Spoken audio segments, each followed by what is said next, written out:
Hey everyone, I hope we go ahead and do the 3.16 baseline.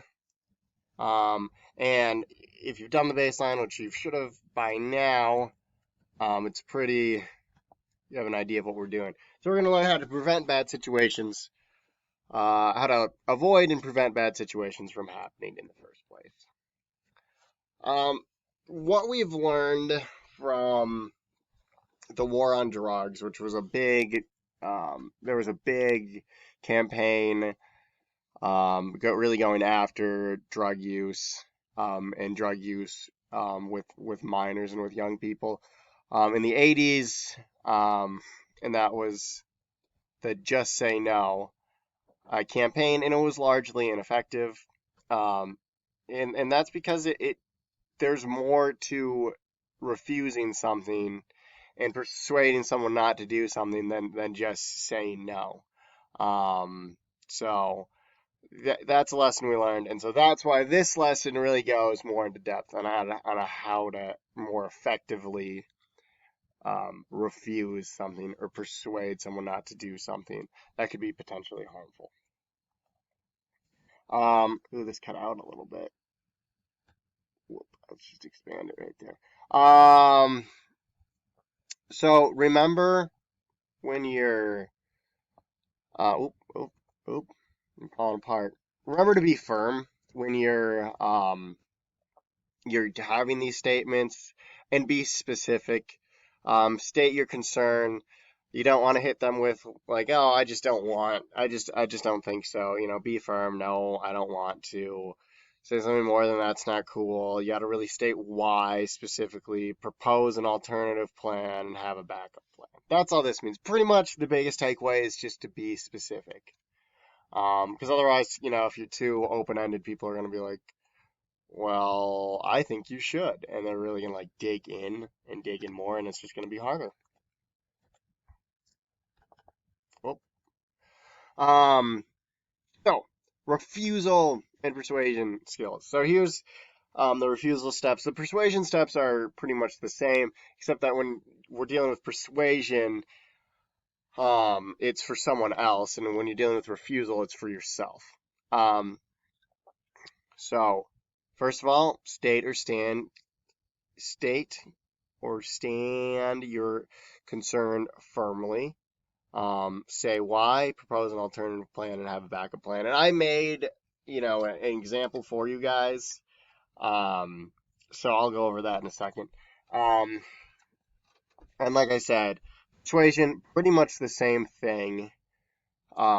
It's just that and now we're talking about someone else. You're trying to convince someone else not to do something. So really the same steps though. So for exit ticket. Um, so you guys, and I don't think I've even put this, so I'm gonna have to go back and put this on here. Have these scenarios to choose from. I'll go put that on the slide. I forgot to do that. But I went ahead and just made it and went with my own scenario because I want you guys to have more access to all of the scenarios. And I feel like when I do an example of one, then that kind of negates your ability to do that one. So I just went with Loki. I've been watching, I had a lot of free time, as we all had. So, so I went with Loki invading Earth. That's the scenario. Obviously, put the actual scenario number out of these options. Um, these options here, 1, 2, or 3, right here on your own copy. But yeah, so since I just went with this one, Loki invading Earth in the first Avengers movie.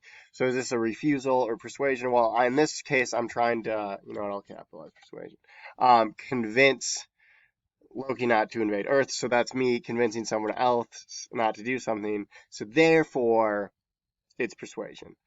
So state your concern. Now it's specific. Hey, I'm concerned about your desire to take over Earth and enslave humanity. Pretty, I think, reasonable concerns. Say why.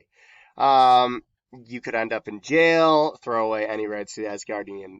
Oh, this is supposed to say throne. I used the voice text thing. It doesn't always work well.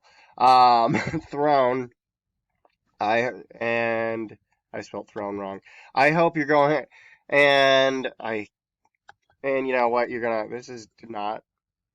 I should have read this over better before I went and recorded this. You're going to hurt millions of people, and you're working for Thanos, who has proven himself to be a pretty bad guy, right?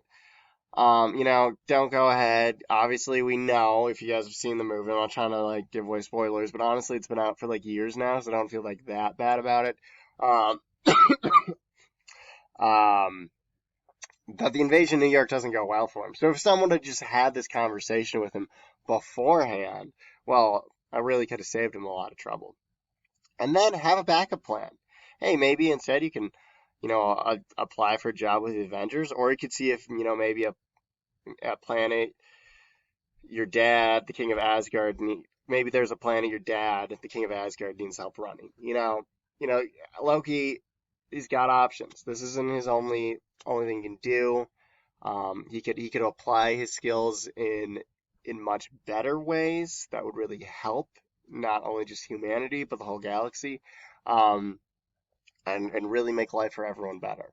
So that's all I want, is just to go over why, really thought about how to get out of, um, a bad scenario, or how to convince someone, to get out of a bad scenario.